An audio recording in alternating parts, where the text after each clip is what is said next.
Brewing Love. Ito ay isang South Korean television series na ipinalabas ngayong November 2024. Inilalarawan ng Brewing Love ang kapanapanabik na pag-iibigan sa pagitan ni Yang Jo na isang sales queen sa isang kumpanya ng alak at si Min Jo na isang CEO ng serbesa.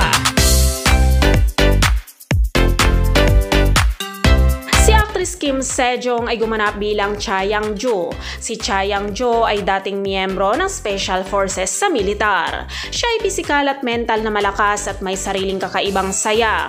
Magaling din siyang magtago ng tunay niyang emosyon. Ngayon ay nagtatrabaho siya bilang isang salesperson sa isang kumpanya ng alak. Sa nakalipas na 6 na taon, siya ay tinaguriang sales queen.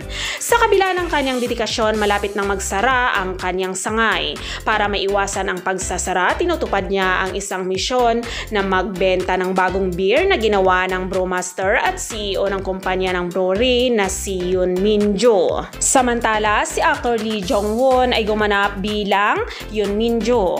Siya ay may-ari ng serbesa at master ng serbesa na nagpapayanig sa industriya ng alak. Si Yoon Min Jo ay isang sensitibong lalaki na magaling sa pagdama ng damdamin ng ibang tao.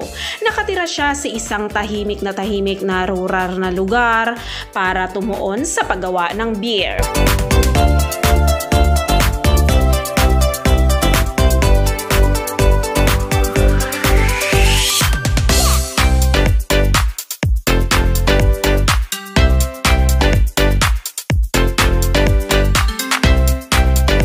Brewing Love ay binubuo ito ng 12 episodes at ipinalabas na ito sa South Korea sa ENA Channel noong November 4, 2024. At ipinapalabas ito tuwing Lunes at Martes sa Netflix, Viu at Viki.